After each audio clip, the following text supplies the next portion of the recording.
pregnant mums, this is Nisha from the 9-Month Club. Today I wanted to take you through two really great Pilates exercises for pregnancy. The first one that I'm going to take you through is really good for re-establishing the correct balance between your hips, your thighs and your buttocks. And this is really important during pregnancy because these are the areas that tend to get really loose and lax because of the hormones that you're producing. So I've said to you many times before, the hormones of progesterone and relaxin are there to help loosen your ligaments and allow for your pregnancy to progress and for the widening of the pelvis and for the growth of your belly.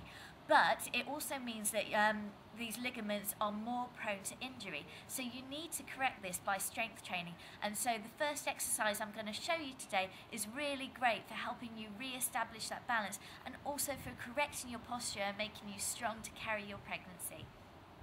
The second exercise I'm going to show you is really useful for those who sit in, well, it's useful for all of you, but particularly for those who sit in an office all day. Now, as your pregnancy progresses, you'll find that your hip flexors tend to tighten up and shorten. And if you sit in an office all day and you're in the contracted position, then it's going to be made even worse, so you're going to aggravate it. So it's really good to stretch open those hip flexors and get some strength back into the opposite side, which is in your buttocks. So the second exercise I'm going to take you through today is really good for that too. Okay, so I want you to grab a couple of cushions to do the first exercise. Now, if you do Pilates a lot, you may have one of those foam triangles, which is perfect for this. But if you haven't, just a couple of cushions off the sofa will do. So I've got mine here. You want to stack them up so that they support your head, your neck and your upper shoulders. Your lower rib cage, your hips and your buttocks want to be on the floor. So get yourself into a comfortable position, but make sure that you're not all squashed up on your shoulders. You still want to allow length and openness through the upper body. So pop your hands down, lower yourself down onto your side before you turn over onto your back. And that will reduce your chances of establishing round ligament pain later on. So make sure you're comfortable and then bring your heels up so they're fairly close to your buttocks. And I want you to have your heels directly in line with your hips. So you should have a line from hip to knee, knee to ankle, and then ankle to toe. And then make sure that your feet are about hip width apart. Hands go palm up and just slightly away from your body so you've got some space for energy lines to travel between your body. Inhale, fill up the belly with air. And as you exhale, we're going to zip and fold up through here. So we're going to pull the belly button down to engage the transverse abdominis and support your spine. We're also going to bring up the knee and turn it out from the hip. Okay, so inhale, exhale, bring out the knee and turn it out from the hip. Now the idea is that your hips stay balanced on the floor, so your hip bones should not have moved, they stay level and flat, but that you're turning out from the knee at the same time. So you want to encourage the ability to move the leg whilst having a stable pelvis. That's the really important point. From here we're going to inhale and we're going to point the toe and straighten the leg.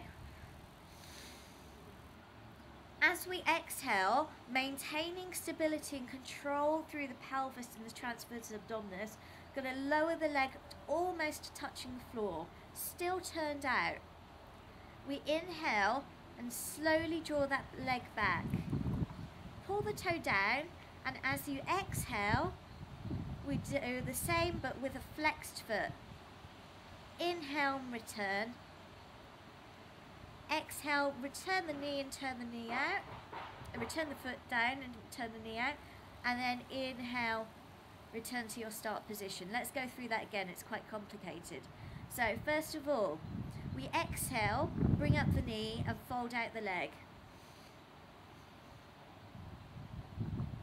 Inhale to straighten. Exhale to lower, maintaining control and stability through the hip bone. Inhale to bring it back up. Exhale, we go again with the foot flexed.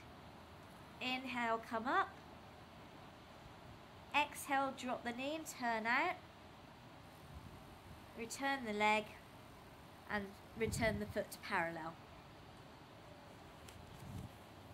So that's your first exercise. Do 5 repetitions of the movement on each leg, and then do 5 of the whole exercise on each leg. So you should be doing 10 altogether. Okay, let's come to the second exercise. We'll get rid of the cushions. Again, I want you to turn over onto your back, but we're going to stay sitting up. Have your fingertips pointing towards you and the heels of your hands pointing away from you. And you want to bring your hands fairly close to your bottom. Bring your heels so they come in a little bit closer, and you want your feet hip width apart again. So we inhale, fill up the belly with air, and as we exhale, we're going to squeeze up with the bottom, engage the transverse abdominis, and come up into a tabletop position. You may need to adjust here to get yourself into a full tabletop. But the idea is that you want to push these hips up as high in the air as possible and really push up through the heel of your hands so that you feel that you're working through the shoulder girdle and through the buttocks. Now if this is enough for you, you just want to hold this for 20 seconds and then come down and repeat that for 5 times. If you want a little bit more, you can come with me and we can add some movement to this. So we're going to come up again into our tabletop position. At this point, I'm going to make sure that my hips and shoulders stay balanced so that my body doesn't move, and extend one leg. And now we're going to encourage movement through this leg whilst keeping a stable pelvis.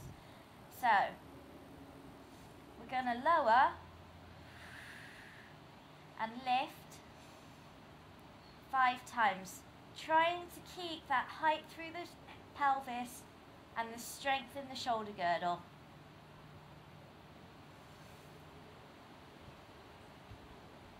Bring the foot back, lower down to rest, and then you want to do 5 of those movements on the other leg. So that whole movement, so 5 repetitions on this leg, 5 repetitions on this leg, is 1 round of the exercise, and you want to do 5 sets of that exercise. So that's your 2 Pilates moves for pregnancy for today. Hope you enjoy them.